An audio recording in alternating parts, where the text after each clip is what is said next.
have to look at this as a year-round fire season. Forget wildfire season. This is just an everyday thing now. Tonight, as one community breathes a sigh of relief, others are considered at risk. We just have to know that we're living with fire in our environment. It's the slap heard around the world. Oh, wow! Wow! Keep my wife's name out your mouth! The Academy is now looking into potential consequences for Will Smith after his onstage confrontation with Chris Rock. This is our moment. Thank you to the Academy for letting our coda make history tonight. And multiple big Oscar wins have an even bigger impact on the deaf community here in Colorado. If they see someone doing it, then they recognize there is proof that I can do it as well. And good evening to you, and thank you for joining us for Denver 7 News at 5. I'm Ann Trujillo. And I'm Danny New. Right now we want to get to breaking news of voluntary evacuations for a handful of homes near a wildfire burning in Larimer County. Now this is just off Highway 34 between Estes Park and Drake, east of Estes Park. Along Big Thompson Canyon, roughly 5 acres have burned. We're watching this. We'll let you know of any new developments. And now to the latest on the NCAR fire in Boulder that started this past weekend. Crews have made considerable progress on getting the flames under control. Just seconds ago, we learned that fire is actually at 68% containment, although it has burned 190 acres. In the meantime, El Dorado Canyon State Park remains closed, as well as hiking trails around that area. And all evacuation orders were lifted last night, which means those who live near the NCAR fire are breathing a little easier. When we got the message that we were allowed to come back, it was just a huge sigh of relief. Gratitude. I mean, it's simple as that. It's gratitude towards the emergency service, the first responders, the city, all the different agencies. Now, this latest fire is just another reminder that fire season is now year-round here in Colorado, and that is especially true with our near record-breaking heat and our winds. We have team coverage tonight on current wildfire conditions and how to safely mitigate the fire danger around your home. All right, so let's first get to meteorologist Mike Nelson in our weather studio. Mike? Dan, Ann and Danny, the weather conditions that we have along the Front Range are unusually warm today. 78 has been the high in Denver, 74 up in Fort Collins. So you can imagine readings were well into the upper 60s in the Estes Park area. And humidities are very low, 7 to 10%. That's desert dry air, along with the occasionally gusty winds that we've had today. Now, there is no winter or fire weather warning that's in effect right now in the Estes Park area, but they're in a winter weather advisory of all things, and that's good news because the weather is going to be changing as a cold front comes our way, and that's going to bring in rain and snow in the next 24 hours. Right now it is just high clouds coming in from the west. This is looking up toward the Estes Park area from our camera in Westminster, but here are the headlines. Cooler and wetter weather's on the way as early as tomorrow. Snow for the mountains and rain coming up on the plains. How much to expect and how much cooler it will be, I'll have those details for you in a few minutes. Great, we will need it. Thank you, Mike. And the long-term forecast for the summer fire season, obviously still unknown, although we do know from this weekend that in the short term, conditions aren't great. Denver 7's Russell Haythorne is live with more on the warning from fire officials and state climatologists. And Russell, it's a beautiful day out there, but it is dry. Yeah, and obviously the upside to this kind of weather is that it is gorgeous out here. The downside is this: dry grasses, weeds, and shrubs. Case in point, this past weekend, South Metro Fire tripled down on its firefighting efforts, meaning they had triple the apparatus, the fire trucks, they had triple the personnel, because they now know how catastrophic grass fires can be.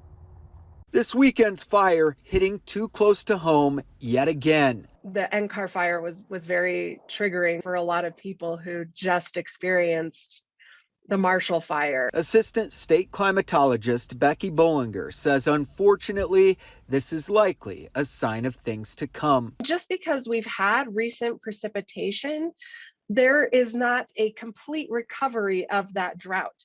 So there are still a lot of dry fuels out there. According to state estimates, the urban corridor west of DIA is 37% drier than it was 20 years ago, around the turn of the century. We did come out of the 1980s and 1990s as being relatively wet time periods, and since then we have not had a really significant wet period. The weather doesn't look at the calendar. So for the rest of us where it may feel like this is spring and we shouldn't have wildfire, Unfortunately, that's just how it is along the Colorado Front Range. In some ways along the Colorado Front Range, we have to look at this as a year-round fire season. Eric Hurst with South Metro Fire and other experts say the reality is the grassland-urban interface and most living along the I-25 urban corridor are nearly as susceptible to fire as those living in the wildland-urban interface in the mountains and foothills. And grass fires spread extremely quickly. In general, what we worry about with neighborhoods is what we call ember cast, and that's when you see lots of sparks just flying through the air, and they're looking for a place to land. Hurst suggests a few simple mitigation tips within 5 feet of your home. That includes swapping out mulch for rocks, gravel, or pavers, moving patio furniture, firewood, and play sets away from your home, and relocating trash cans and other combustibles. We don't want people to be fearful of living here. We just have to know that we're living with fire in our environment. And Bollinger says current weather patterns aren't exactly favorable to the fire forecast. A lot of the recent fires have really opened our eyes that it's essentially 365 days a year. And unfortunately, it's something that we're going to continue to experience. These grasses are called 1 to 10 hour fuels, meaning just 1 to 10 hours after they receive moisture, they become a fire hazard. That's much different, obviously, than the trees in the forest, which take hundreds of hours to dry out. And with new development encroaching on grasslands all the time, the state climatologist's office says that catastrophic fires will become more and more common. We're live tonight. Russell Haythorne, back to you guys. Yeah, it is a harsh reality. Thank you, Russell. Now, tomorrow, Boulder County is holding a virtual meeting that should include exact details on the debris removal process for those affected by the Marshall Fire. Commissioners approved a contract last week with the company that will be responsible for clearing the area. The county has said debris removal could begin shortly after a contract is signed. So anyone interested in listening in on this 6 o'clock meeting tomorrow night can register on boco.org. Ukrainian President Zelensky says his country is prepared to negotiate with Russia and that those meetings could begin as early as tomorrow. He added that Ukraine would be willing to adopt a, quote, neutral status and not join NATO. He also said Ukraine would keep its non-nuclear status, but only if the country received security guarantees against future attacks. Meanwhile, since Russia's invasion began last month, the United Nations says nearly 4 million people have now fled Ukraine to neighboring countries. Well, the Academy of Motion Picture Arts and Sciences is condemning Will Smith's slap during last night's Oscar ceremony. Yeah, in a statement, the Academy says it has begun a formal review and is, quote, exploring further actions and consequences for Smith. So here's what happened. Chris Rock was presenting an award and made a joke about Smith's wife, Jada, saying it looks like she was getting ready to star in G.I. Jane 2. However, Jada Pinkett Smith has been pretty open about her struggle with alopecia, an autoimmune disease that causes hair loss. Smith slapped Rock and then returned to the stage 40 minutes later to actually accept the trophy for Best Actor. And that moment unfortunately overshined a night of historic firsts for the Oscars. Ariana DeBose won Best Supporting Actress for her role in West Side Story. DeBose became the first Afro-Latina and first openly queer woman of color to win an Oscar. Also, Coda brought home the biggest award of the night. Not only did the film earn Best Picture, it also got awards for Best Adapted Screenplay and Best Supporting Actor. And when Coda won, many in the deaf community felt like they were winning along with it. Yeah, and Denver 7's Jason Greenauer visited the Rocky Mountain Deaf School today, where many students and teachers say that they now feel seen. Coda wins the Oscar. What's the feeling at school today? Obviously, there's a lot of excitement. All of us. It's the first thing we said this morning was, oh my gosh, who saw the Oscars last night? Coda won. From the director's office to the classroom, the Best Picture win was the topic at the Rocky Mountain Deaf School today. And we are thrilled to have something on the media, on a big screen that shows and recognizes deaf people all over the world. For the teachers and staff, it's a win for representation.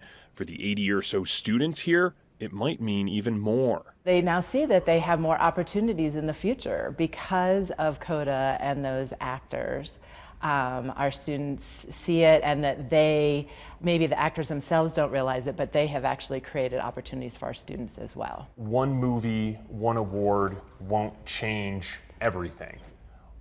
What still needs to be done out there in the world? Accessibility.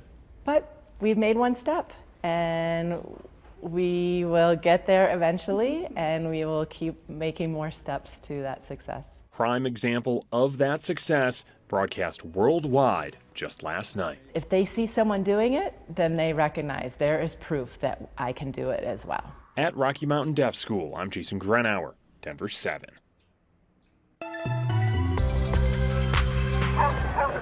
Man's best friend can also be man's best chance at survival. We had 30 dog teams and about a dozen avalanche technicians there. We traveled to Winter Park to talk with rescue crews, training dogs that help during avalanche searches. We work with a lot of the same breeds that competitive hunters do, even law enforcement. Plus, repairing that burned section of Empower Field could take longer than expected. The fumes from those seats were incredibly toxic. It'll be a real challenge to get those back up and available for the regular season. And Denver's newest royal family out on the town for an Oscars after party.